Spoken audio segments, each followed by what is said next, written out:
Hello, Kemi.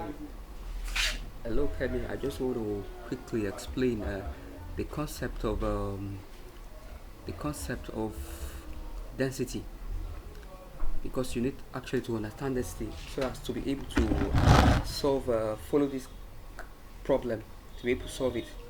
Now, density is defined as the ratio of the mass to the volume. The formula for density is equals to mass over volume. Density is equals to what? Mass all over the volume of an object. Density can be defined as the mass per unit volume of an object or a substance. Now, if you are told density actually compares the volume of an object to its mass. So every substance has a specific density.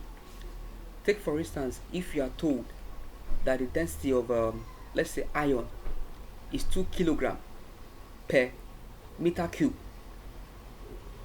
what they are telling you invariably, if you are told that the density of iron is 2 kilogram per meter cube, what they are actually telling you is that for every 1 cubic meter of iron, every 1 cubic meter volume of iron will have a mass of 2 kilogram. Every 1 cubic meter of what? Of iron is going to have a mass of 2 kilogram. And if you are told that the density of let's say wood is 5 kilogram per cubic meters, what they are actually telling you is that for every 1 cubic meter of wood, every 1 cubic meter of wood will have a mass of 5 kilogram.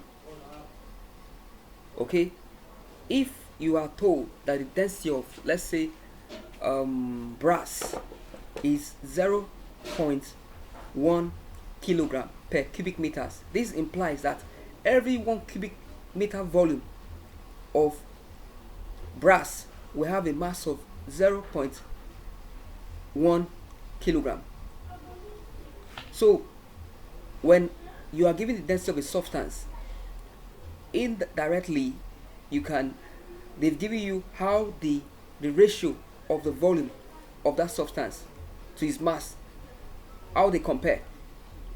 So in this question, actually, you were told that the density of mercury was 1.36 times 10 to the power 4 kilogram per cubic meter. You were told that the density of mercury at 0 degrees Celsius was 1.36 times 10 to the power 4 kilogram per cubic meters. This actually implies that every 1 cubic meter of mercury will have a mass of 1.36 times 10 to the power 4 kilogram. In this question, you were not given the volume of mercury, neither were you given the mass. But we can actually assume when solving, we can actually assume and take 1 cubic meter of mercury. We can take a volume of 1 cubic meter of mercury. And now, if we are assuming that volume of a cubic meter of mercury, that means the mass of that mercury is 1.36 times 10 to the power 4 kilogram. So, in solving this question, that is the assumption we are going to use, that the initial volume of mercury is 1 cubic meter and the mass of that mercury is 1.36 times 10 to the power 4 kilogram. So the next thing is that we need to find the final volume for this initial volume of mercury of 1 cubic meters. When we find the final volume, the mass at the initial volume, the mass which was 1.36 times 10 to the power 4 kilogram per cubic meters. This was the mass of 1 cubic meters. The mass is not going to change even when the volume changes.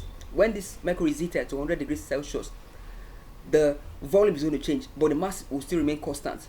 So if we can find that new volume at the temperature of 100 degrees Celsius to get the density of mercury at 100 degrees Celsius, all we need to do is just to divide the original mass of 1.36 times 10 to the power 4 kilogram by the new volume which we are going to calculate.